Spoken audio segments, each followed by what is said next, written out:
Mas também eu posso falar mais alto e não tem um problema. Eu não estou tendo a visão do chat ou qualquer outra coisa que seja, vídeo. Estou com toda a minha tela projetada no slide. Então, mas também a gente vai responder o chat só no final, né? Bom, gostaria de dar boa noite já, né? A todos. A gente começou 17 e alguma coisa, se eu me lembro. Os professores aí tiveram mais ou menos 50 minutos de apresentação. Estevão, talvez um pouco mais. O Vitor, um pouco. Ficou bem equilibrado em relação a isso, 50 minutos. Como o Estevão falou, tem que se controlar para não falar muito. Eu também tenho essa dificuldade de controlar, né, o tempo. Quase sempre eu extrapolo. Gostaria de agradecer a presença de todos e também por ficar. Eu percebi que teve uma boa retenção em relação ao público. Então, gostaria de agradecer, né, toda essa paciência e interesse em nos ouvir e discutir.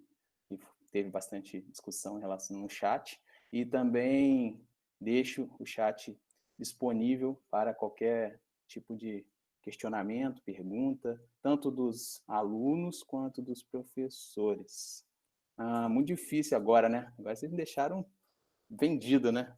Eu sou Vitor, né? Tive essa aula com o professor Vitor na pós-graduação em treinamento de força da UFRJ, apesar de ter sido uma aula de 8 horas, né? Na verdade, acho que 2 módulos de força e flexibilidade. Pude aprender muito e conseguir hoje também anotar bastante coisa aqui e que vai contribuir ao longo da minha exposição.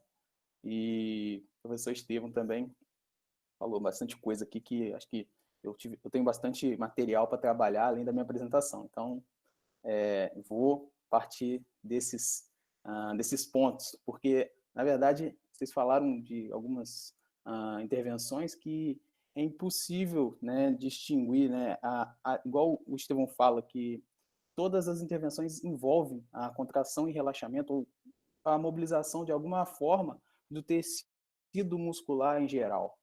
Então, dessa forma, né, bem, talvez seja as adaptações crônicas sejam bem parecidas sob o ponto de vista de flexibilidade e de força. Então, por quê? São adaptações neuromusculares. Então, é muito difícil separar quando a gente pensa nessa perspectiva.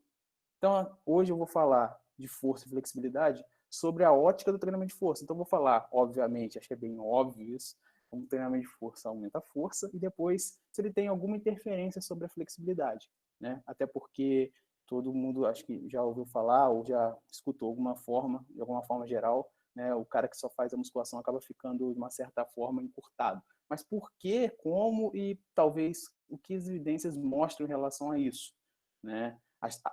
Talvez tenha alguma hipótese, né? Mas o que as evidências mostram em relação a esse efeito crônico, né, do treinamento de força sobre a flexibilidade, que é importante. Então, sou o Guilherme, eu vou rapidamente me apresentar, também não gosto de ficar falando, mas eu sou professor de educação física, então não sou da área de fisioterapia, acho que só o Estevão.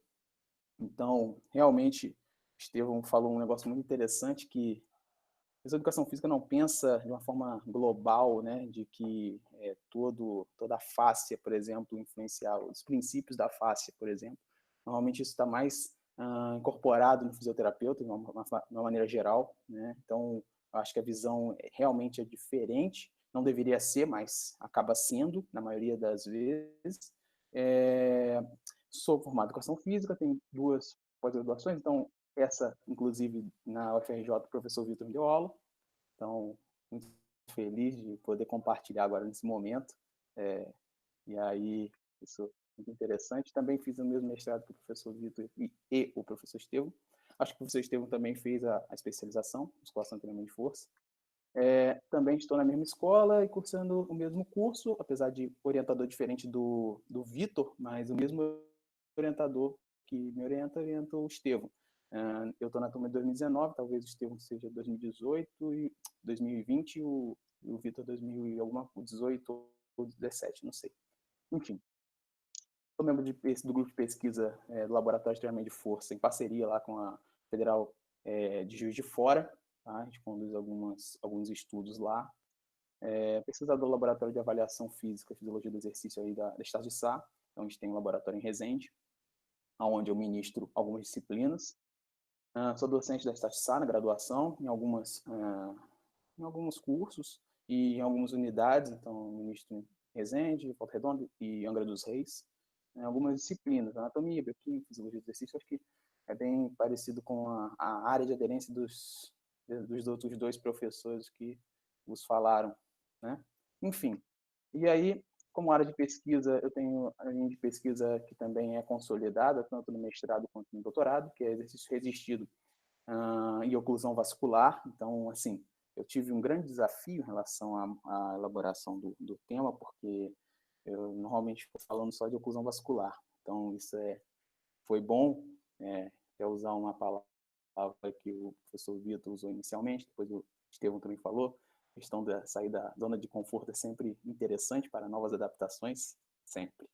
Então, isso é bom. Então, eu investiguei no meu mestrado o efeito agudo do pré-condicionamento isquêmico no exercício resistido, né, sobre respostas neuromusculares, autonômicas, hemodinâmicas em jogos saudáveis. Então, a gente tem quase todos os artigos publicados, está faltando acho que só mais um, não sei, acho que só mais um a ser publicado nessa linha. E no doutorado eu estou investigando sobre essas mesmas respostas, só que agudas e crônicas nos idosos, tá?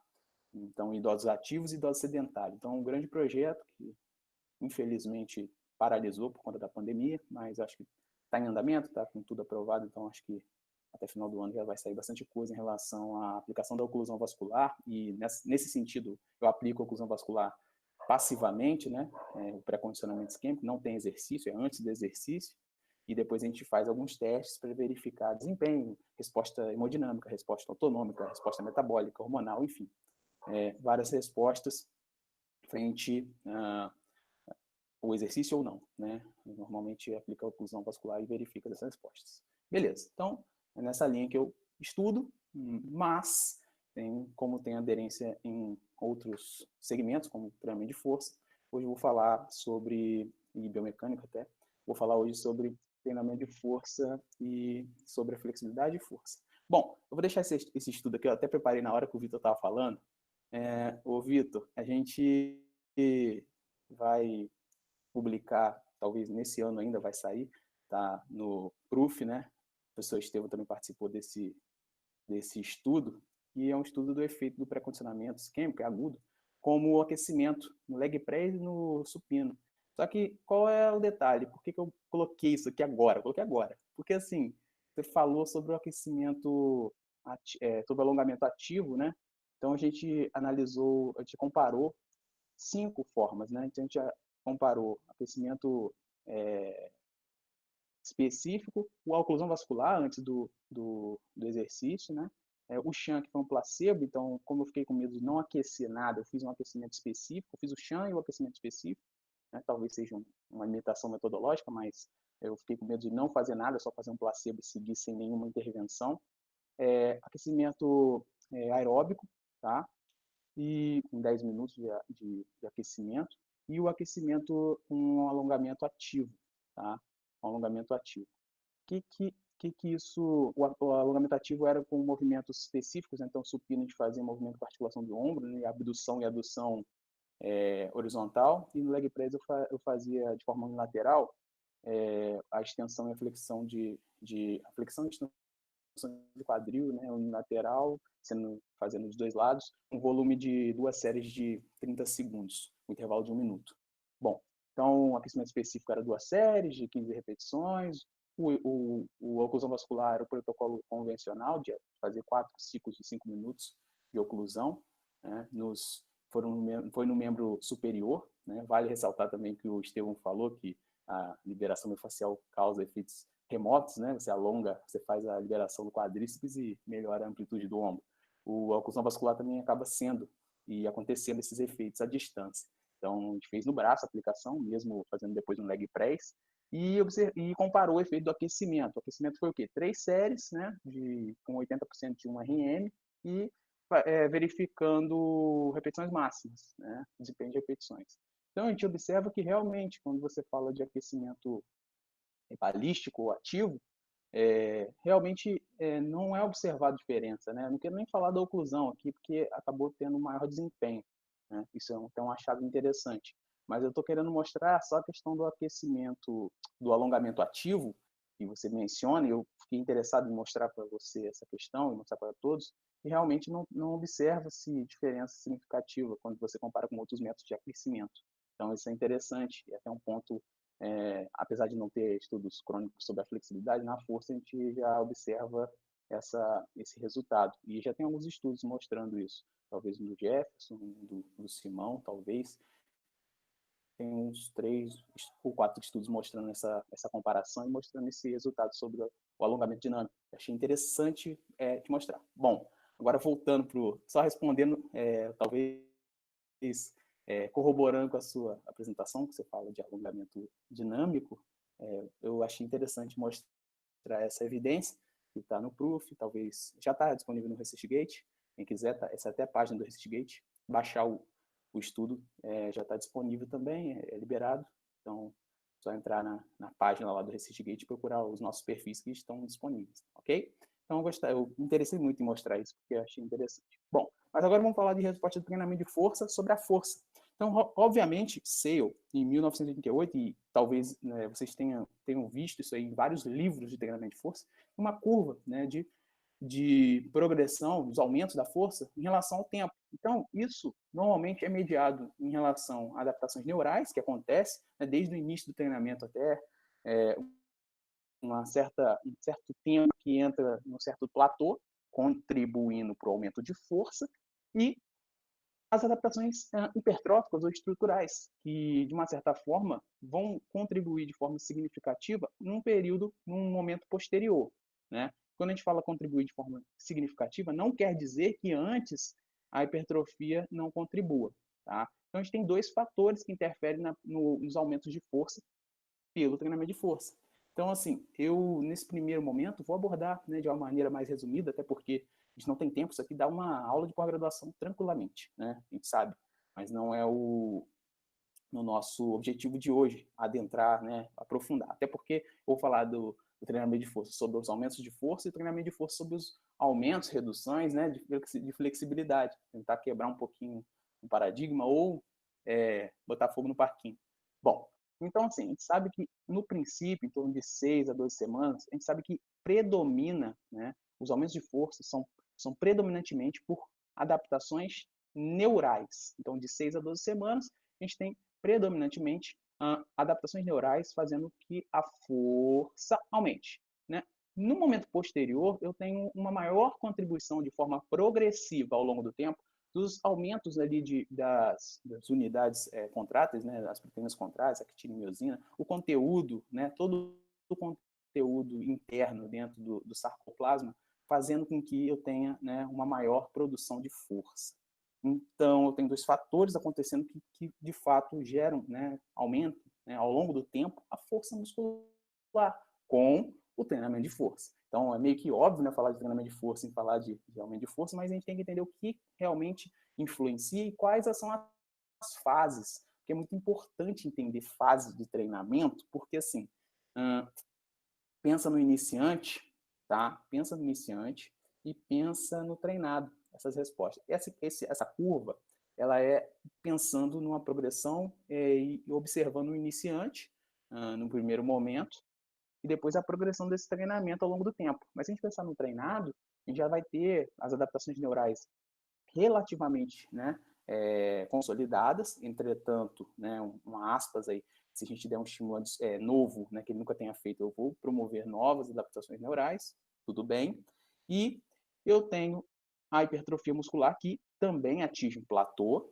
obviamente, e para quebrar esse platô, essa estabilização, essa estagnação nos ganhos de massa muscular, a gente implementa, a gente manipula, a gente muda, a gente usa alguns princípios, né, principalmente o princípio da variabilidade, a gente muda o estímulo, né, de alguma forma. Quando eu falo de alguma forma, a gente tem métodos, a gente tem variáveis, as variáveis metodológicas do treino. A gente modifica isso, né? Hoje tem muita importância o volume, né? Esse volume de treino está com muita importância, mostrando essa capacidade de quebrar estagnação, mas a gente tem outras variáveis que a gente pode modificar, ou seja, sempre com um treino novo, mas não é um treino de circo, né? Um treino novo tem a capacidade de dar um estímulo novo e quebrar aquela estagnação e promover novas adaptações. Então, um treinado é muito difícil, é mais difícil, né? Porque, igual o Vitor falou no início, igual o FNP, depois das 8 semanas de treino, o FNP ainda tem condições ainda de tirar alguma coisa, né? Melhorar alguma coisa do indivíduo de flexibilidade. Mas por quê? Porque o FNP ele envolve mais variáveis, ele não envolve só o alongamento, ele tem a contração, então tem força muscular atuando ali de forma ativa, e nisso tem um estímulo adicional, e com isso ele consegue extrair mais. Mas à medida que a pessoa vai ficando treinada, ela vai ficando menos o quê? Treinável. Né? Quanto mais treinada a pessoa é, menos treinável. Vai ser mais difícil de eu conseguir melhorar essa pessoa. Então, a gente tem que ter essa visão. E esse gráfico serve para isso.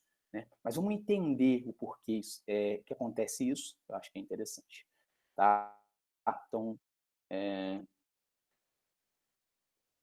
primeira pergunta. Acho que esse boneco rodando aí. Legal. Vamos ficar mais um pouquinho só para a gente ficar mais viajando o boneco.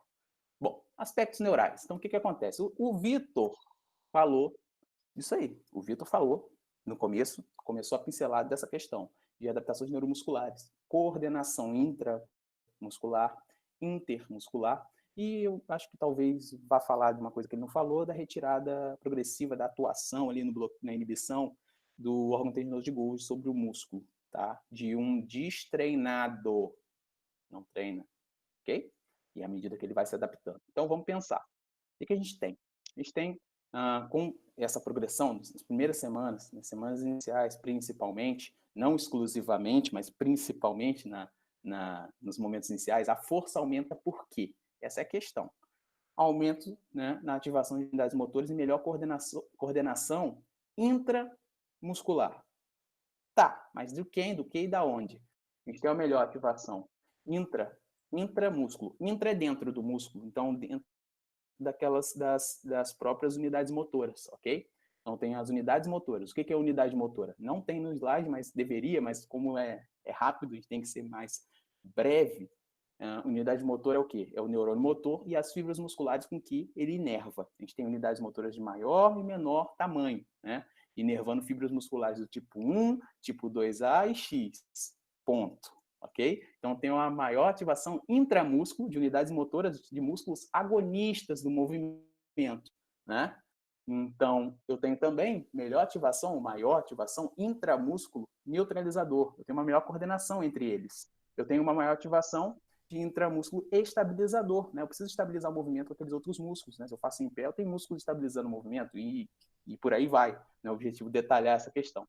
E uma coisa que o Dito falou, que essa redução da co-contração, ou seja, contração simultânea do músculo antagonista. Então, à medida que eu vou me adaptando através do treinamento de força, eu vou reduzindo essa co-contração que existe de uma maior magnitude, um maior limiar, para contrair junto, tá? Contrai junto o antagonista. Então, eu faço uma flexão de cotovelo, meu bíceps braquial e braquioradial, né, numa proporção diferente em relação à supinação e pronação, porque a aula de biomecânica acaba se deixando o cara doido, aí tem que falar isso.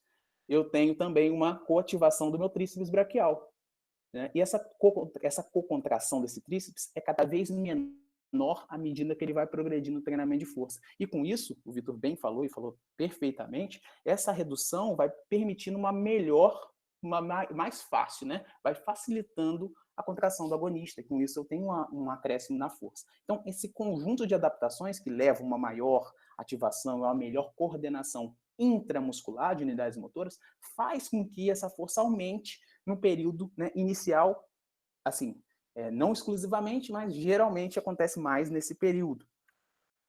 Temos coordenação intermuscular, entre os músculos. Eu falei intramúsculo, dentro do músculo, mas eu tenho melhoria da coordenação intermuscular, entre os músculos. Neutralizadores, obviamente, entre os músculos agonistas, né? Na mesma ordem, na mesma proporção. Estou mostrando, mas é uma repetição, né? Em vez de falar dentro daquele músculo, agora a gente está falando entre os músculos. entre os músculos neutralizadores, entre os músculos agonistas, entre os músculos estabilizadores e uma melhor coordenação e, na verdade, uma redução na cocontração intermúsculo antagonista. Se eu tiver mais músculos antagonistas, né, eu vou ter uma melhor coordenação desses músculos antagonistas reduzirem a cocontração e eu tenho um melhor recrutamento numa perspectiva entre os músculos. E isso também vai corroborar para aumentos na força muscular através do treinamento de força ao longo do tempo, pensando principalmente, não exclusivamente, já repito isso, numa perspectiva do iniciante e progredindo ao treinamento, ok? E, por último, a retirada do órgão tendinoso de Golgi. Então, o órgão tendinoso de Golgi é uma estrutura de controle, tá? Ele está localizada no tendão do músculo. Ele tem fibras sensitivas 1B que são aferentes, no sentido de identificar a tensão naquele tendão. Ele controla, tá? Ele controla o nível de tensão do tendão, tanto numa perspectiva de proteção, mas também com uma perspectiva de ele ter esse feedback, tá? Esse feedback a todo momento de o quão tem de tensão naquele tendão para o seu reflexo, que é por conta desse motoneurônio alfa, que inibe a ativação de unidades motoras, então reduz a força, mas também via sistema nervoso central, córtex motor. Ele precisa saber, a gente precisa entender. Então, quem dá essa informação de tensão de tendão é OTG. Então, serve como proteção. Sim, e de uma maneira geral, o destreinado está com isso o quê? Mais ativo, ou seja, o limiar, qualquer tensão nesse tendão dispara, né? Dispara esse reflexo e inibe a ativação de de percentuais, né? De alguns percentual de unidades motoras. Então, ele tem... gostei dessa ideia, Vitor, conta de burro. Gostei disso aí, gostei dessa parada aí. Conta de burro, eu gostei. A conta de burro, né? Se ele tem 100%, se ele tem 100%, que eu também não sei fazer conta, não. Você é brabo na estatística, eu sei. Quando eu falo de estatística, se eu tiver errado, você me fala aí, tá? Mas, assim, o básico, pelo menos ali, acho que eu sei. Numa perspectiva, destreinado, tá? O destreinado, ele, vamos falar, de 100% das unidades motoras, o OTG inibe talvez 70%. 30%. Aí, tá vendo? Não entende quanto. Tá, de 100%, o OTG inibe, através dessas vias aferentes e o motoneurônio alfa, 30% das unidades motoras. Então, ao invés dele ativar numa contração, talvez aí, vamos falar quantos? 100%, ele contrai e ativa 70%. Né?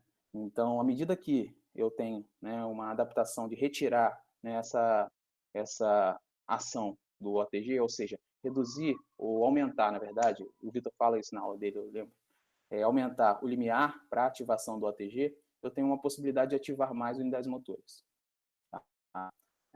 Poderia falar do fuso neuromuscular, mas não é o fato aqui. Talvez seja por conta da redução da cocontração, né, que talvez uma perspectiva de estiramento no tríceps, na hora de ele fazer a flexão de cotovelo, o que acontece com o tríceps? Ele se alonga. E quem está no músculo, através do subsistema gama, neurônio, né, está o fuso neuromuscular nas fibras intrafusais. Então, quando eu faço a flexão de cotovelo, como qualquer coisa que faça alongamento no músculo, eu tenho, né, uma percepção, ou seja, eu tenho um limiar muito baixo para ativar esse fuso neuromuscular. Então, qualquer coisa que alongue aqui no tríceps, na flexão de cotovelo, ele dispara esse reflexo, também na mesma ideia da medula, mas retorna um reflexo de contração. Por isso que eu tenho uma cocontração na hora de eu fazer a flexão de cotovelo com o tríceps. Mas à medida que isso vai melhorando, eu aumento esse limiar para ativação do tríceps aqui pela essa contração do fuso neuromuscular, e ele vai ativar menos unidades motoras na hora de fazer essa cocontração. Como bem dito o Vitor, ele falou que continua ainda, né? Mas é menor. E isso vai fazer com que eu tenha o aumento de força e essa última adaptação neural que compõe toda a adaptação neural, que faz com que o músculo, ele faz com que a pessoa, né, o indivíduo, aumente a força. Bom, muita atenção com o iniciante. Por que eu falo assim? Porque eu estou falando exatamente como o iniciante se adapta ao treinamento de força. A principal modificação inicial é a adaptação neural para aumentar a força. Muita atenção com o iniciante, tá? Muita atenção. Muita atenção no sentido seguinte. Tem um estudo aqui publicado em 2014, com o grupo aí do Rony Pinto, né? O Regis, ele investigou aí os efeitos de múltiplas, série única e múltipla série, né? Em curto prazo, mas acho que foi em 3 meses, né? Em mulheres destreinadas, né? Em treinamento de força. Então, o estudo contou com 27 mulheres idosas, tá? 60, 74, não treinadas pelo menos 3 meses, divididas em 2 grupos. Então, ela chegou numa perspectiva de não treinado, né? Então, o destreinado é o que eu estava falando. Protocolo, eles seguiram um protocolo de 2 vezes na semana em dias não consecutivos por 6 semanas. Então, fizeram 6 semanas de treinamento, essas idosas. Dividiram em 2 grupos. Quais foram? Foi o grupo de 1 série e o grupo de 3 séries. Você viu ver volumes diferentes, né? Então, volume de séries diferentes. Então, o grupo fez 1 série, o mesmo treinamento, e o grupo fez 3 séries com o mesmo treinamento. Aí não equalizou o treinamento, foi uma coisa intencional, né? Não equalizar. Normalmente, alguns estudos equalizam, esse estudo não equalizou. Então, por quê? Por que eu falo isso? Porque, assim, é destreinado, né? Então, o destreinado, como a gente tem aquelas adaptações neurais, o que mostra os resultados? Quando eu aplico uma sériezinha durante 6 semanas, naquelas semanas iniciais que eu falei, naquela semana inicial, 6 semanas, está acontecendo o quê? Adaptação neural. Então, quando a gente observa ganhos de força, tá? Ganhos de força em extensão de joelho, tá bom? E seguindo um protocolo normal, não quero ficar detalhando o protocolo, depois eu mando o PDF para vocês. Mas eles fizeram todo um programa de treino aqui completo para todo o corpo, tá? Só para a gente, eu passei direto, atropelei, mas depois vocês olham o programa. Enfim, no final de 6 semanas, 2 grupos, né? 14 para cada lado, um grupo de série única, o outro grupo de múltipla série, 3 séries, pré e pós de força. Observe. Tá, aí o Vitor fala matematicamente, estatisticamente, gostei dessa ideia. Mas, estatisticamente, o que acontece? Os dois aumentaram a força de um RM, né, extensão de joelho, cadeira extensora, né? Claro que múltiplas séries, até porque o volume estava 3 vezes maior, né, para o grupo que fez 3 séries, e em comparação com o grupo que fez 1 série, mas ambos grupos aumentaram a força, né? E se pensar em força isométrica, também. Não, força isométrica não, para membros inferiores. Mas não teve diferença, até não teve diferença nenhuma. Né? Até diminuiu com 1 série, mas não teve diferença em relação à parte estatística. Mas pensa, né? O primeiro resultado aqui. Para a força, os 2 grupos, de 1 série e de 3 séries, aumentaram a força, né? Sem diferença estatística. Apesar, claro, de um grupo de maior volume ter aumentado mais. Então, sem diferença, né? Primeiras 6 semanas. E na relação de força de hipertrofia muscular para o quadríceps, né? E aí, em relação a quadríceps, a gente tem 4 origens, né? E com nomes diferentes, então vasto lateral, vasto medial, vasto intermédio e reto femoral. Em comparação com o pré e pós para vasto lateral, eles analisaram, né? Nenhuma diferença, os 2 aumentaram, né? Obviamente, o de maior volume, de múltiplas séries, 3 séries, teve um pouquinho mais, e também um pouquinho mais de reto femoral, mas também a mesma coisa, os 2 aumentaram. Em relação a vasto medial também, os 2 aumentaram, e aqui a gente observa um pouquinho mais, né, quase a metade de um delta percentual de incremento em massa muscular do vasto medial, entretanto não teve diferença entre grupos. A gente observa também da mesma forma o vasto intermédio, né, está inferiormente ou abaixo do reto femoral, aumentos, né, melhorias significativas em relação ao pré e pós, mas não teve diferença entre os grupos. Bom, então o que leva, qual a conclusão? Obviamente, né, se a gente pensar nesse iniciante, das primeiras 6 semanas, 3 séries, a gente observa uma tendência a ter maiores ganhos, tanto de força quanto de massa muscular. Tendência. Né? A matemática está mostrando, delta percentual, média, tudo bem. Mas não teve diferença estatística. Então, pode optar. Uma série também dá resultado para esse grupo, nesse momento inicial. E por que eu estou dizendo isso? Porque, assim, às vezes a gente não observa, claro, que a gente vai ficar eternamente com uma série por 6 semanas. Eu não estou falando isso. Mas eles concluem o negócio, eles concluem o seguinte. Resultados sugerem que, durante as fases iniciais do treinamento, não há benefícios adicionais no incremento do número de séries, podendo ajudar na aderência no treinamento nessa população, uma vez que as séries únicas estão associadas a maior aderência. Cara, quem gosta, né? Quem nunca fez a musculação e gosta de fazer musculação, né? Quem quer ficar mais tempo ou menos tempo num salão de musculação? Será que vai ser agradável para aquela pessoa que nunca praticou? Pensa no sedentário, né? Então, alguns estudos mostram, né, essa questão de volume e aderência, e mostra que os exercícios, né, com tempo menor, ou enfim, o vulgo time eficiente, que talvez seja vendido de uma forma bem diferente do que as pesquisas sugerem, mas não é o caso de discutir. Bom, nessa perspectiva, já que não oferece benefício adicional para essa população, né, pensa na população idosa, ou pensa na população sedentária obesa, não sei, pensa na população que está iniciando, nunca fez nada. No início, eu não estou falando ficar 6 semanas com uma série, porque a gente tem que fazer o nosso raciocínio de o quê? De progressão. A gente tem que sempre pensar na progressão, porque a gente tem o princípio da sobrecarga, né?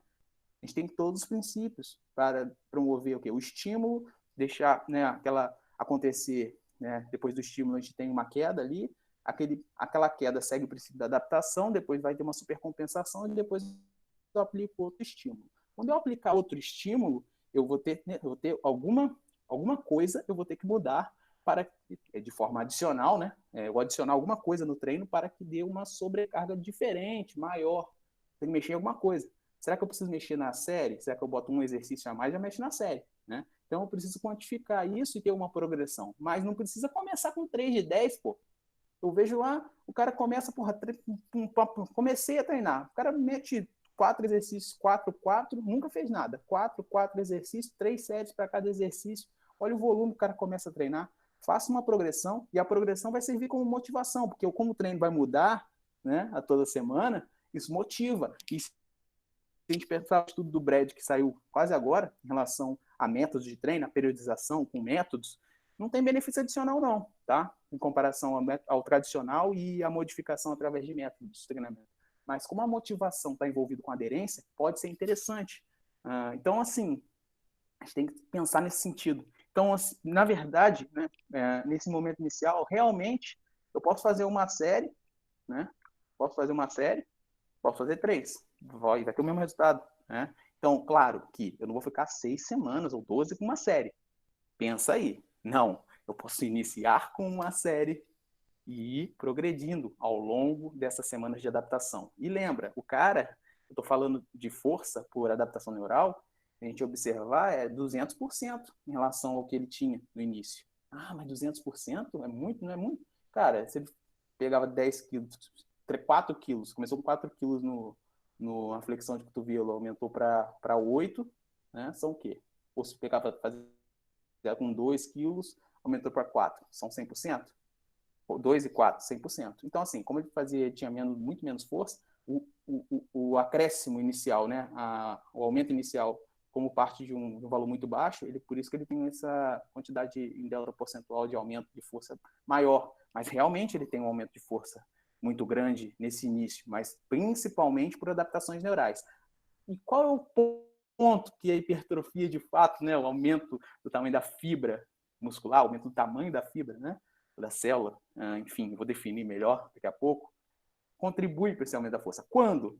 Na perspectiva, o cara nunca fez nada. Aonde que ele começa? Quando a gente fala, pô, tal dia você vai já começar a ter adaptações. É importante, porque quando a gente olha esse gráfico, a gente pensa, então, pô, só na 12ª ele começa a ter hipertrofia, demora tanto tempo assim? Não, né? Mas tem gente que interpreta. Então, o que é hipertrofia muscular? Interessante. Interessante. Deixa eu ver aqui. Acho que dá para fechar no tempo. Hipertrofia muscular refere-se ao tamanho do músculo, né? E as principais adaptações. A área de secção transversa, né? Então tem um aumento dessa área de secção transversa, tem uma mudança no ângulo de penetração das fibras e o aumento proporcional do tecido não contrátil. Tecido conjuntivo, colágeno, o sarcoplasma líquido, né? Que está ali em volta. O American College mostra também uma definição que parece bem parecida. O processo de hipertrofia envolve o aumento proporcional do acréscimo líquido, proteína contrátil, actina e miosina, e há outras também, né? São 4. E bem como com outras proteínas estruturais. Beleza. Então, basicamente é isso. Claro, E assim, talvez não seja só isso, ou só a miofibrila, ou só o sarcoplasma, talvez seja proporcional. Talvez eu tenha, isso não tá, de uma maneira geral, não está muito consolidado na literatura, através de qual estímulo, né? Se a gente pensar, a gente tem estímulos de baixa intensidade e muito volume, tem estímulo de alta intensidade, pensando em carga, tá? E pouco volume, gerando adaptações diferentes em relação à hipertrofia muscular, ao tamanho do músculo. Pode ser que eu tenha um estímulo que aumente mais a parte sarcoplasmática e mais a parte miofibrilar. Isso é uma discussão que, na maioria das vezes, né, acaba sendo talvez mais fisiológica para explicar os processos, mas na prática eu tenho um aumento do tamanho do meu músculo, medido e visualizado, eu não consigo identificar essas duas alterações fisiológicas de forma visual. Então acaba que eu não sei, acho que hoje a literatura não consegue responder efetivamente essas adaptações de uma maneira separada. Eu acho que separa para didaticamente, né, explicar. Mas assim, falar que um estímulo vai ter uma adaptação, né, especificamente só no sarcoplasma e o outro só na miofibrila, muito difícil, eu acho bem difícil, tá? Eu acho difícil discutir nesse nível, né, de uma coisa muito interna. Mas esse estudo bem interessante de revisão mostra, né, até qual é o papel, né, durante, né, partindo do iniciante, nesse papel da síntese proteica, né, do remodelamento, da recuperação muscular.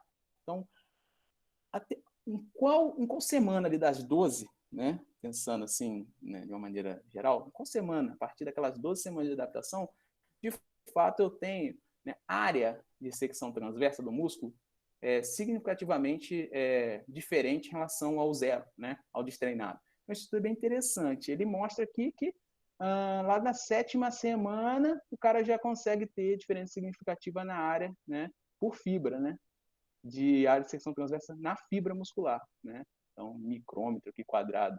Então, a partir da 7ª semana, você já consegue observar essa diferença. O grupo do Stuart Phillips é bem forte nesse sentido, né? Mas não quer dizer, né? Então só consegue enxergar a hipertrofia na 7ª? Não. Falei isso. Se observar o gráfico, tem 4 pontos. Primeiro, segundo, terceiro e quarto. Então, a área de secção transversa da fibra única, uma fibrinha, eles conseguiram pegar, né, fizeram biópsia e analisar. Da fibra muscular, tem um aumento significativo dessa área a partir da 7ª semana. Tudo bem. A área de secção transversa. Mas tem algumas coisas acontecendo. Se vocês observarem no gráfico, e eu vou destacar.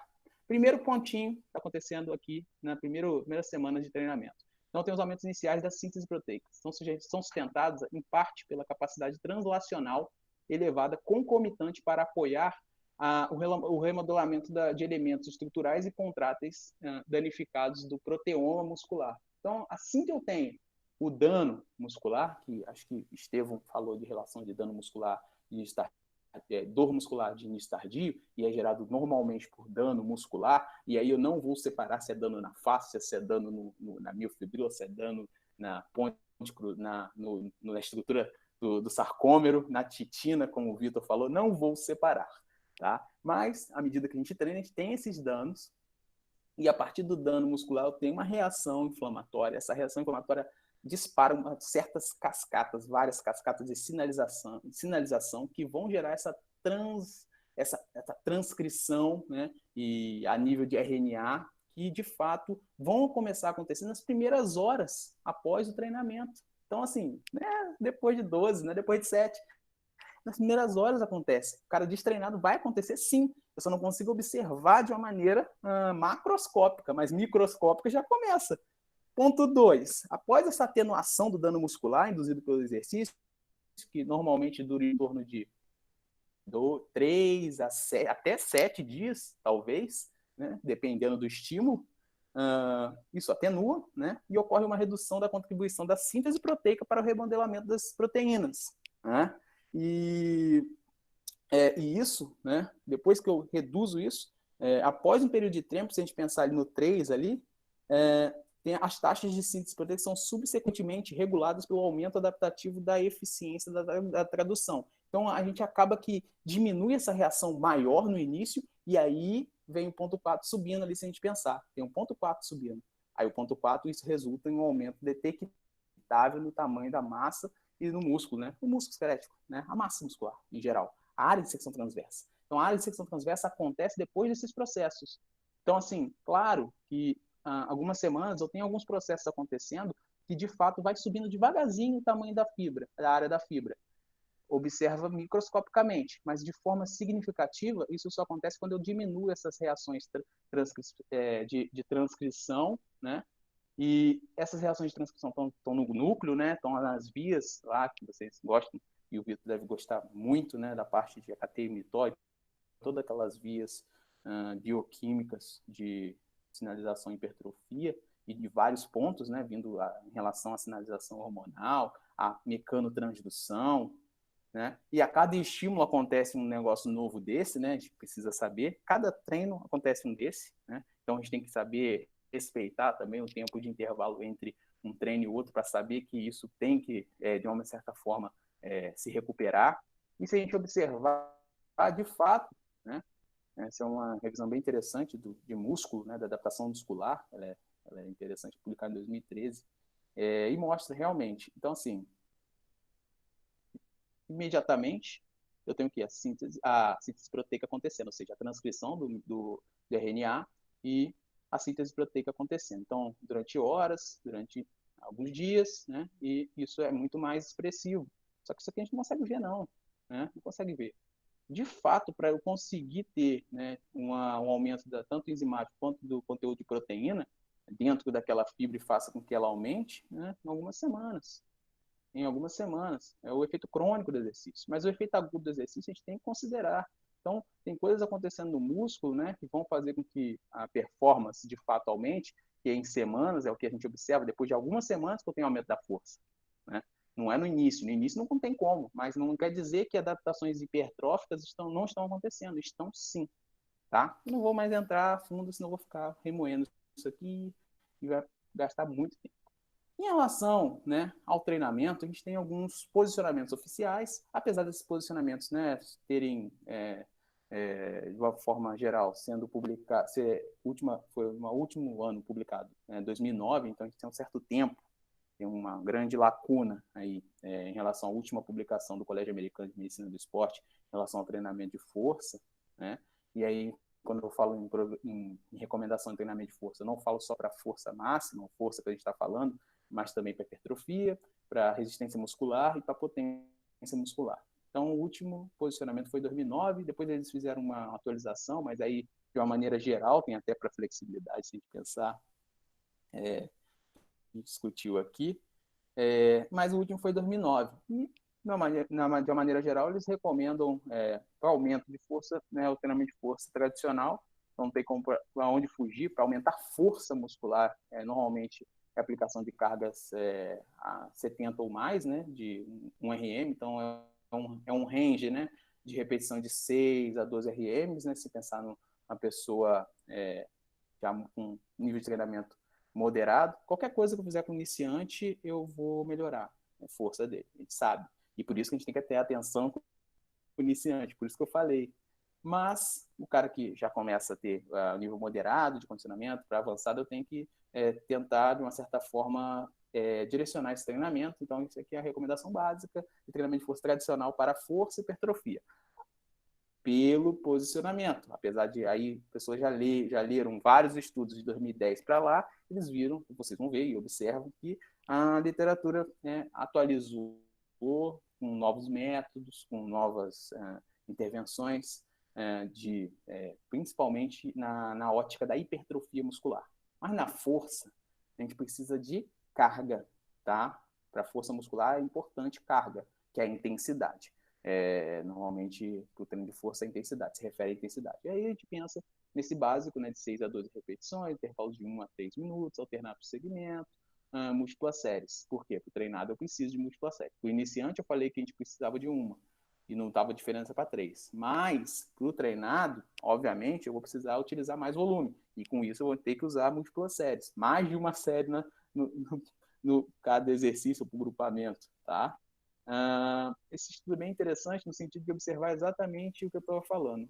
Ele quis comparar, né, o efeito entre baixa e alta carga no treinamento sobre as adaptações musculares em indivíduos treinados, né? Então foram 18 homens com experiência em treinamento de força, foram randomizados em 2 grupos, de baixa carga e alta carga, durante 8 semanas. Então fizeram aí um protocolo com 3 séries, 25 a 35 repetições para baixa carga, né, 7 exercícios, e para alta carga 3 séries de 8 a 12, que é convencional que a gente já faz, é aquela recomendação tradicional do American College, e 3 vezes por semana, 8 semanas. Ok? É um estudo clássico do Schoenfeld, que é até quebrando um certo mito, né? E quando a gente observa os resultados, né, tanto para baixa carga e para alta carga, tá? Low e high load,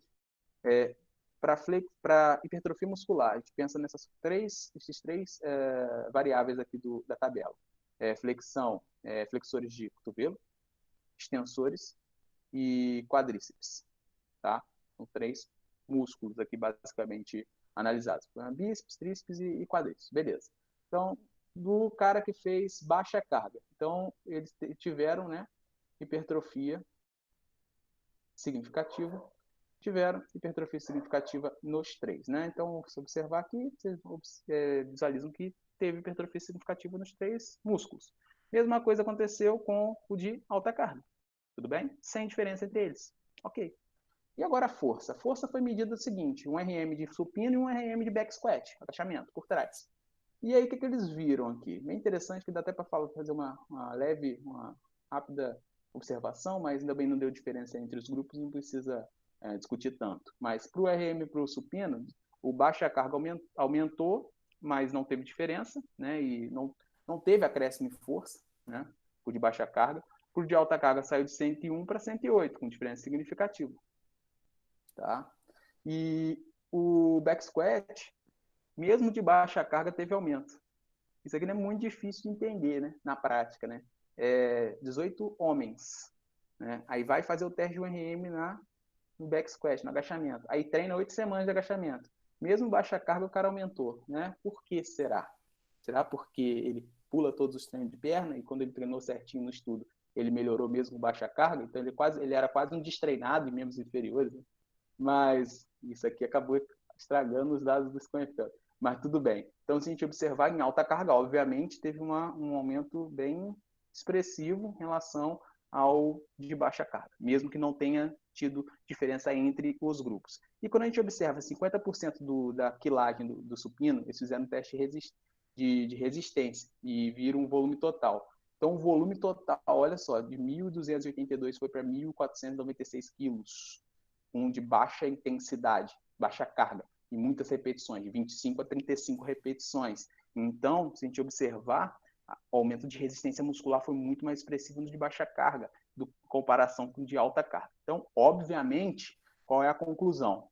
O de alta carga aumenta a força muscular, igual eu estava falando, treinamento com altas cargas aumenta a força muscular eficiente, e a hipertrofia, que é uma adaptação estrutural. O de baixa carga aumentou a resistência muscular, porque foi com muitas repetições, e aumentou a hipertrofia muscular. Então, o que a gente observa, né, quando a gente pega uma meta-análise publicada em 2017, pelo mesmo grupo, basicamente, né, que compara esses efeitos de adaptações de força e hipertrofia, comparando baixa e alta carga, para força máxima, realmente eu preciso de alta carga. Isso aqui está bem claro, né? Está bem claro. Eu preciso de alta carga para aumentar a força com treinamento. Pensando em treinados, tá? Esquece lá que eu falei, e atenção com destreinado, aquele problema que eu falei lá. Eles aumentam com qualquer coisa, então vá numa progressão coerente. E para hipertrofia, olha o que a gente observa aqui. Apesar de alta carga ter uma tendência, ter um efeito do tamanho, tá? Um efeito estatístico aqui, pelo efeito do effect size maior, não apresenta diferença significativa entre alta e baixa carga para hipertrofia muscular, né?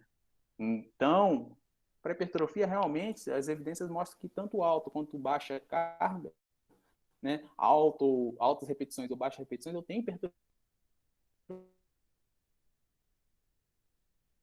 Só que é necessário, né, principalmente considerando a pessoa intermediária a treinada, né, intermediário, pessoal, só para da fisioterapia, intermediário, pessoas com até com de 6 meses a 1 ano de treinamento. De 6 meses a 1 ano. É a classificação do colégio americano, né? Sabendo que varia muito, mas de 6 meses até 1 ano. O destreinado ele vai de 0 a 6. O destreinado tem o iniciante, né? De 0 a 6. O iniciante.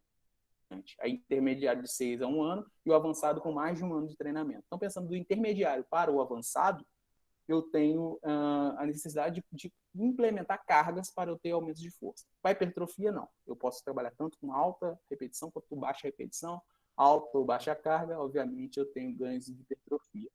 E esse segundo ponto aqui, que é bem interessante, que é o treinamento de força reduzir a flexibilidade. Né? A gente observa aqui, dois fisiculturistas aí, que o pessoal conhece, né? Que, Fernando Sardinha e Ronnie Coleman, que já aposentou, problema lá. Aí foi para fisioterapia, né? Agora está reabilitando a coluna. Mas, bom, treinamento de força reduz a flexibilidade? Será que hipertrofia? Né? Será que isso aí tem relação? O que a gente pode observar em relação a isso? Né? Eu acho que é um tema interessante. Né? Vitor apresentou ao contrário. Né? O Vitor apresentou ao contrário, o Estevam também apresentou que as propriedades, né, elásticas e contração e relaxamento de todas as propriedades do músculo. Né? No alongamento você tem isso. Na liberação você tem também. Porque se você mobilizar fácil, você vai mobilizar, querendo ou não, a estrutura, toda a estrutura. Né? Então, essas estruturas elásticas e plásticas, né? Essa mobilização. Então, estou até falando exatamente como acho que o Estevam falou. Isso tudo promove, né, melhorias em força, né? Tanto o alongamento, liberação miofascial e também o treinamento de força. Então, será que o treinamento de força reduz, de fato, a flexibilidade? Será que tem essa capacidade de reduzir? Ou, né? Vamos saber. Então, vamos saber essa questão. É interessante observar. O Vitor menciona que o treinamento de força de uma maneira e assim a flexibilidade, o alongamento, né? Então o Vitor ele é bem claro nessa seguir. Eu gostei dessa fala, então vou utilizar para começar aqui, que aqui vai ser um papo mais acho que mais específico.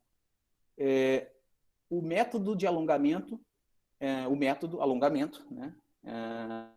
É uma maneira de melhorar a flexibilidade. Então é um método, né, de treinamento, que é o alongamento, pode melhorar a flexibilidade. Foi assim que ele disse. O método de treinamento de força, que é aumenta, normalmente é para aumentar a força, basicamente a força. Outras coisas, tudo bem, também, mas o principal, a especificidade é essa, né? O método de treinamento, alongamento, a especificidade é aumentar a flexibilidade. É específico, o princípio da especificidade. E o treino de força também é específico aumentar a força, né? Então, acho que é meio que óbvio, mas treinamento de força reduz, atenua, o que acontece na hora de fazer o treinamento de força, né? Ou ao contrário também, como o Vitor falou, e assim, alongar, mesmo que agudamente reduza a flexibilidade, de forma aguda, né? Quando a gente olha cronicamente, isso tem incremento em força, né? O estudo do Claudão lá, né? Eu vi o estudo do Claudão que foi publicado de forma crônica, né? Então, e assim, e agudo reduz, eu tive na aula dele mesmo, 10 minutos depois eu não tenho mais efeito sobre o teste de um RM. Mas quem testa um RM durante treino de musculação na academia, quem fica fazendo teste de um RM? Né? Se não for o atleta lá, igual ele falou, a aplicação prática desse tipo de efeito realmente não deve ser considerada. E quando a gente alonga entre as séries, ele falou, pode ter resultados interessantes no sentido de aumentar o desempenho, mas também tem algumas linhas de pesquisa mostrando alongamento entre as séries como um método interessante para incrementar ganhos de hipertrofia. Então, eu acho que é uma discussão que a gente tem que realmente entender mais antes de falar algumas coisas. E assim, o objetivo, por exemplo, desse estudo, é um estudo clássico que eu trago aqui. Ele é clássico por quê? Porque realmente é um dos primeiros estudos que fizeram essa investigação. É um estudo de efeito crônico de 6 meses nos caras que faziam treinamento de força ou resistido de alta intensidade com alta carga dentro de uma universidade, tá? E compararam com um grupo que já fazia várias atividades, que não era treinamento de força, mas eram várias modalidades esportivas, durante 6 meses também. Avaliaram várias articulações. É um estudo interessante, estudo clássico que eu quis trazer. 1956 foi publicado. Então, realmente, esse estudo é bem antigo. Eu trouxe um estudo bem antigo para vocês. Bom, então o estudo foi realizado entre 30 de setembro de 1952 até 1953. Inicialmente, 81 voluntários do sexo masculino do Programa Geral de Educação Física da Universidade de Maryland, na cidade de College Park, Estados Unidos. Então, Marilândia, né? Idade aí de 17, entre 17 e 28 anos, média de 19 anos, eu não deu nem desvio padrão disso, mas tudo bem. Já dá para fazer, não sei. Entendo estatística muito bem. 2 grupos. Então, o grupo experimental fizeram treinamento de força durante 6 meses, né? Praticavam treinamento de força, e o grupo controle e atividades gerais de educação física nessa universidade. Tá. Vamos lá. Resultados. Então, só vou ficar no resultado de amplitude de movimento, e aí que o Estevão falou que às vezes os estudos confundem amplitude de movimento e flexibilidade. Eu não tenho muito claro em relação a esses 2 conceitos, depois se ele quiser clarear isso aí para mim.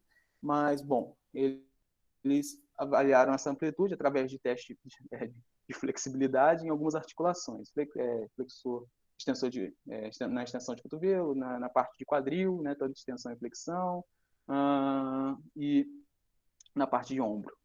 Então, aqui são os resultados médios, né, tanto dos caras que treinavam a força, né, ali durante 6 meses, então que são 3 períodos, né, durante o terceiro mês e nos 6 meses, né, depois. Então, são 6 meses de treino que eles fizeram 3 avaliações, pré, durante e pós. E o controle, mesma coisa. Controle o quê? Fazia educação física, normal, outras modalidades, praticava outras modalidades universitárias, e não força, né, não tinha força. E aqui tem os valores médios, né, dessa evolução aqui, que quando a gente observa, né, aqui só os valores médios, tá? Só os valores médios. E quando a gente observa esse resultado estatisticamente, apesar de a gente ter tido algumas reduções, tanto no treinamento de força quanto no grupo controle, né, de média de mudança em percentual, teve. Mas a única articulação que eles viram diferença entre os grupos foram a extensão de ombro, tá? Em relação a outras articulações, não deu diferença de redução de amplitude articular ou flexibilidade. O grupo que fez 6 meses de treinamento de força comparado com o grupo que não fazia outra modalidade, né? E ainda, eles, por isso, né, eles afirmam que não resultou, né, o treinamento de força em alta carga, enfim, não resultou uma redução geral na amplitude de movimentos das articulações por todo o corpo. O que mudou foi essa extensão de ombro. Mas eles também falam que a extensão de ombro não vai refletir em grandes limitações, até porque foi alguns por cento, né, nos movimentos que eles já fazem. Então, talvez não seja uma coisa muito significativa. E se esses achados puderem ser atribuídos, né, ao programa de exercício que eles fariam ou faziam, né, não tem uma influência assim tão estranha, ou, né, que possa chamar a atenção. E, assim, de uma maneira geral, o que pode influenciar nesse ganho ou redução de amplitude articular, né, ou movimento ou flexibilidade, será o modo que será conduzido o treinamento. Então, vamos pensar, se o cara será, não sei, eu não vi nenhum estudo nesse sentido, não li.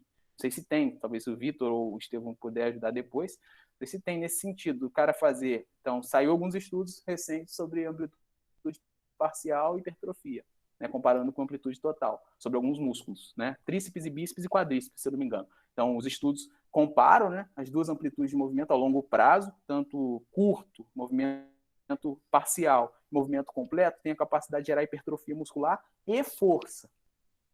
Ok. Mas, como é a flexibilidade? Não medem, né? Então, faltou medir a flexibilidade. Não sei. Então, não sei também se esse parcial, ao longo prazo, pode gerar essas adaptações que vá diminuir, sim, aí sim, a amplitude articular daquele segmento. Não sei. Então, essa é uma pergunta, uma dúvida minha. Em relação aos outros estudos, acho que um dos primeiros estudos que foram publicados, então, vem nesse sentido de mostrar, né, que não tem diferença sobre a flexibilidade. Então, 6 meses de treinamento de força sobre a aptidão física de jovens estudantes de sexo masculino. Mais um de 6 meses, publicado em 1947, né, comparando, né, grupo de treinamento com grupo de praticante de vôlei. Sem diferença. Outro também bem interessante foi utilizado foi com levantadores de peso, com 18 levantadores de peso competitivos, e mostraram que, assim, foi um estudo exploratório. Então, mostraram que esses caras tinham uma flexibilidade acima da média. Então, até melhor, né? Até valores melhor. melhores, né? Então, achei interessante também trazer para vocês. Tem outro estudo que pergunta, né? Foi em 1995, pergunta se o treinamento de força poderia inibir os ganhos de movimento, né? Com um treinamento de flexibilidade. Então, em idosos, né? Então, assim, eles fizeram 10 semanas, um grupo fez treinamento de força e treinamento de alongamento, outro grupo treinamento de alongamento só e outro grupo só controle. Então, se a gente olhar aqui, esse grupo fez o treinamento de força e o de alongamento, esse grupo só fez o treinamento de alongamento, tá? Esse aqui. E esse aqui é o controle. Então, se a gente observar, realmente, só o alongamento, tá?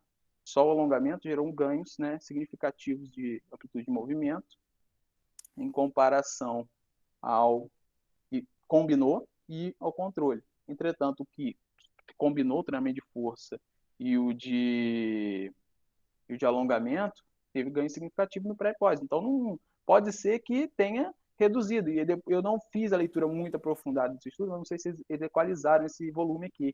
Não sei se esse volume foi maior, mas se a gente seguir, né, se foi o mesmo volume de tempo, mas aí incorporou o treinamento de força, esse aqui foi mais específico.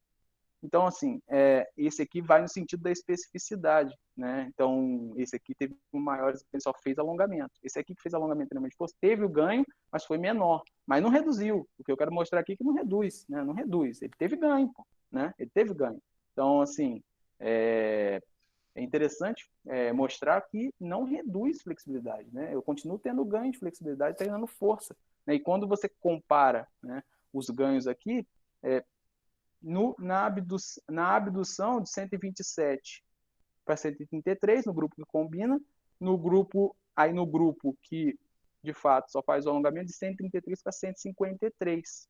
Né? Mas se for na flexão de ombro, a gente vê que, apesar de ter um ganho maior, não teve diferença entre os grupos. Então, talvez o exercício, né, por ter sido com amplitude, realmente, amplitude de flexão ou abdução de ombro, talvez o exercício não atinja o máximo, né? Durante o exercício de força, não atinja aquele máximo de amplitude, né? Pensa numa elevação lateral, se fizer, né? Então, o alongamento talvez seja mais eficiente por conta de atingir, né, o ponto lá de desconforto que o Vitor falou. Não sei, isso aqui são hipóteses, então estou só especulando o resultado do cara, tá? Esse estudo é mais recente, então, para meio que finalizar aqui minha apresentação, eu achei bem interessante trazer um estudo mais recente nesse sentido. Acho que o encaixe do tema se adequou muito bem a isso. É um estudo que teve o objetivo de determinar como o treinamento resistido, né, afeta a flexibilidade e a força em comparação com só alongamento estático, das mesmas articulações nos músculos em adultos não treinados, dos destreinados, né? Acho que é bem interessante. Então, tem 3 grupos. O que treinou força, o que treinou alongamento e o que é estático, e o que treinou nada, né? O controle. Beleza. Então, eles utilizaram essas formas aqui de avaliar. Então, avaliou extensão de joelho, flexão de quadril, extensão de quadril e extensão de ombro. Beleza. Então, alguém? Não, né? Tô acabando já. Então, o que eles fizeram? Foram 3 vezes por semana, tá? Todas as intervenções. Então, aqui é o treinamento deles, né? De força. Então, aqui, basicamente, membros inferiores e articulação do ombro. Aqui, um pouco de membros inferiores também, talvez dorsais. E aqui ele combina alguma coisa de peitoral com alguma coisa de passadas também. É bem mesclado o treinamento, né? E basicamente foram 3 dias com esse programa de treino, né? 1, 2, 3. No alongamento, eles fizeram o mesmo programa 3 vezes por semana, tá? A duração dos alongamentos ficou em torno de 25 a 35, o treinamento um pouquinho mais, talvez pelo tempo de intervalo. Séries de alongamento, séries por dia, né? Por dia. Então foram 4 em geral, de alguns exercícios, e no alongamento foi toda essas séries aqui, com esses exercícios, né? Basicamente nas mesmas articulações que foram testadas, que a gente vai ver os resultados, durante 3 semanas, por 5 semanas. Lembra? O cara que se adapta, iniciante, ficam em torno de 6 a 12 semanas se adaptando. Então, nas primeiras semanas iniciais, a gente sabe que tem essa adaptação neural. Será que o alongamento influencia positivamente na força?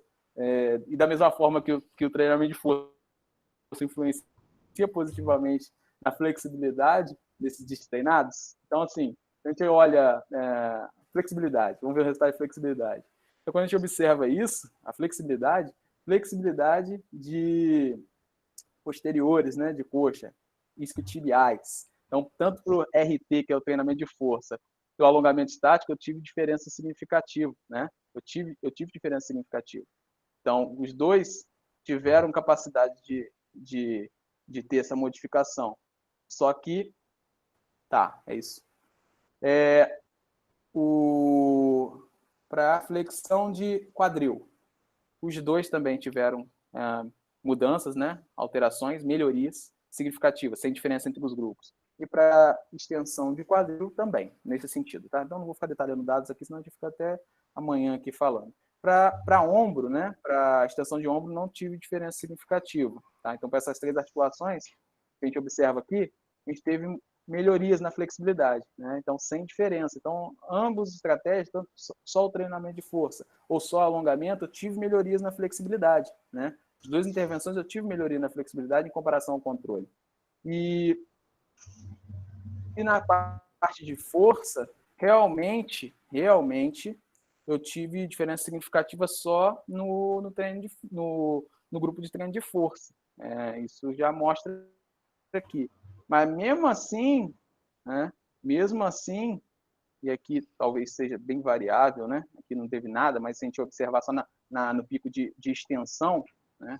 O pico de extensão de joelho, isocinético, né? O treinamento de força, obviamente, deu diferença entre os dois, só que, teve uma tendência do alongamento também melhorar a extensão de joelho, até porque o que o Vitor falou, a questão do bíceps e o tríceps lá, o posterior de coxa, como melhorou bastante a flexibilidade, talvez tenha diminuído essa tensão de co-contração e também tenha, de uma certa forma, melhorado a flexibilidade do antagonista e também tido resultado nessa força. Então, de uma maneira geral, o que a gente pode, fechando aqui a apresentação, o que a gente pode levar aí, né, de entendimento?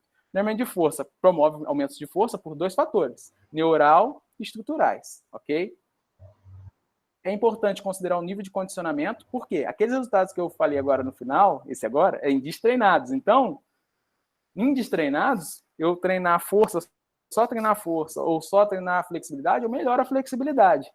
Agora, se a gente observou, como é bem específico, treino de força, só o treino de força aumentou a força, tá? A flexibilidade sozinha, o alongamento, não melhorou a força, apesar de ter sido diferente para quem não fez nada. Vocês viram que teve uma tendência da extensão de joelho ter uma melhoria também. Por quê? Porque tem uma mobilização da estrutura, né? E a estrutura tem as alterações fisiológicas que contribuem para esse aumento de força. A gente entende, mas também não teve força, aumento de força não teve.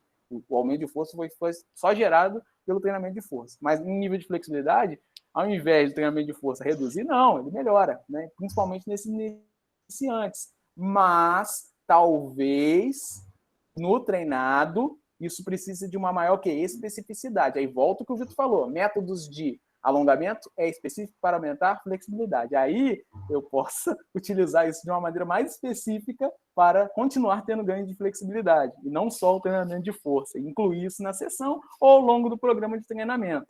Então, são essas questões que eu deixo aí para vocês. Eu vou fazer um jabá do curso, e eu não estou nem aí, e a gente vai ter uma capacitação online, então, alguns módulos, então, biomecânica com 2 módulos, flexibilidade e mobilidade com 1, montagem de programa mais 1, métodos de treinamento do iniciante avançado e periodização aplicada à musculação.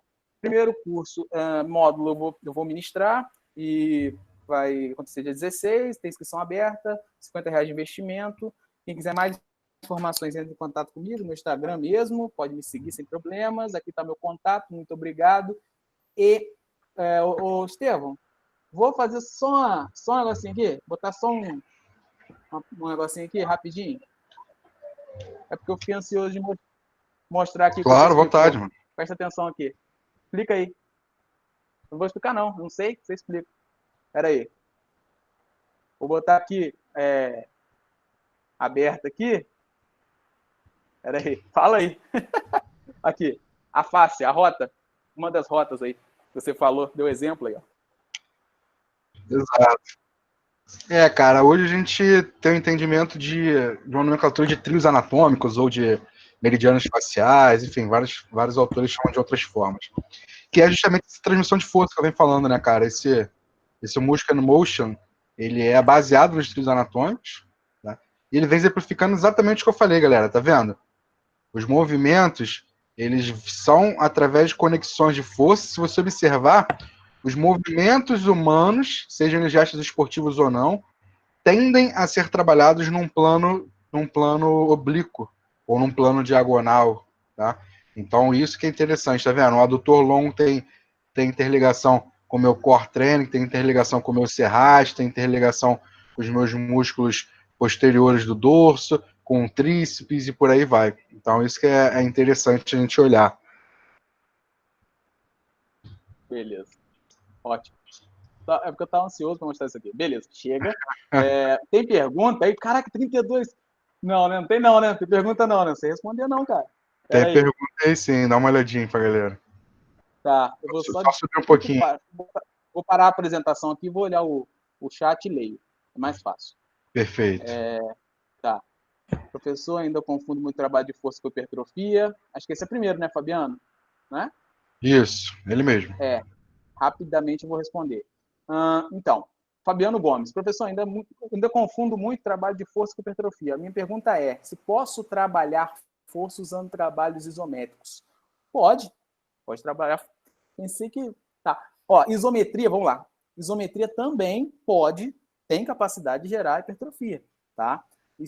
Isometria é uma das ações musculares. Rapidamente vou responder, só para a gente ir passando. Mas só para clarear, isometria é uma das ações musculares. A gente tem ação muscular, né? Não sei se a gente pode dividir, mas eu acho que a literatura hoje divide. Ação muscular concêntrica, isométrica e excêntrica, né? De acordo com o movimento dinâmico e também durante um movimento, uma repetição, né? A gente pode controlar a cadência. E dentro dessa cadência, a gente tem as fases. Então, a gente tem a fase concêntrica, que envolve a capacidade do músculo, né, de gerar tensão suficiente para vencer aquela resistência. Vem a resistência, então você tem a concêntrica. Né? Você pode fazer uma contração isométrica em qualquer ponto da articulação. Eu acho que é bem... Você pode ter uma contração isométrica que vai ser inevitavelmente no final da concêntrica, e ela pode durar alguns segundos ou não, você já pode imediatamente evoluir para uma contração excêntrica, onde você, de uma maneira voluntária ou não, perde da resistência, né? Você distancia as suas pontes cruzadas. Por mais que tenha contração, você acaba tendo uma geração menor de força, né, de unidades motoras. Me corrijam vocês, professores, se tiverem, né, alguma coisa adicional, acrescentar. Então, na verdade, se a gente considerar que as ações musculares estão acontecendo de forma dinâmica ali durante um movimento, né, só que eu posso dar ênfase de uma e outra, você pode ter tanto ganhos de força quanto de hipertrofia no trabalho isométrico. Tá? Você pode sim. Né? Então, o que vai promover, né, o maior recrutamento, todas aquelas adaptações, vai ser a contração muscular e a adaptação daquela contração muscular que você realizou, sendo ela de forma isométrica, sendo ela de forma dinâmica, né? De uma maneira geral. Então, assim, claro que você vai ter condições específicas para trabalhar, né? Talvez uma isometria ou talvez um exercício dinâmico, mas de uma maneira geral, as possibilidades de ação muscular têm capacidade de promover adaptações de força. Acho que é basicamente isso. Boa noite. Gamer aí, o Gamer? É Gamer? É Gamer, né? WS Gamer. Boa noite, Elber. Mais uma vez, antes do treino, realizo um aquecimento específico para que o músculo seja treinado. No caso do treinamento entre os músculos antagonistas, como, por exemplo, bíceps e tríceps, a realização do treino de força e hipertrofia desses dois grupos musculares ao mesmo tempo causa alguma perda de rendimento por serem antagonistas, realizando o treino conjugado entre os grupos musculares. Observação, não realiza o alongamento durante os treinos, apenas no aquecimento de 5 minutos. Tá. com baixa carga para cada um dos músculos de treino há 2 anos. Tá treinado, tá bom, talvez, mas 2 anos. Beleza. Assim, existe, né, um método, né, já tem alguns estudos, e eu acho que o Vitor já respondeu isso, mostrando essa estratégia agonista-antagonista de ter uma melhora. Então, eu tenho melhora, eu tenho, na perspectiva do tempo de treino, eu tenho uma redução, tenho uma maior densidade do treino, tenho na perspectiva proprioceptiva, né, acho que, de controle neuroproprioceptivo. A gente tem uma potencialização no agonista, então se eu alongar o antagonista antes de fazer uma ação agonista, eu consigo potencializar isso por essa manipulação entre o fuso neuromuscular e o OTG, de antagonista e agonista, assim, de uma maneira mais rápida. Poderia acrescentar alguma coisa, Vitor? Não, tá tranquilo. Então, de uma maneira geral, é interessante, é uma estratégia interessante. O método já tem alguns estudos, é o agonista e antagonista. É até recomendado no posicionamento, né, para pessoas treinadas. Então, acho que nesse sentido é interessante você utilizar, né? E nenhum método é melhor que o outro, igual todo mundo já falou aí, todos os professores. A gente tem ferramentas, né, para utilizar de acordo com aquele indivíduo. Então, quanto mais ferramentas a gente tiver, vai ser mais interessante. Deixa eu ver. Você falou sobre o movimento antes, a transmissão de força essencial no esporte, achar foi no Guilherme. Fechou. Beleza. Estevão, cadê ele?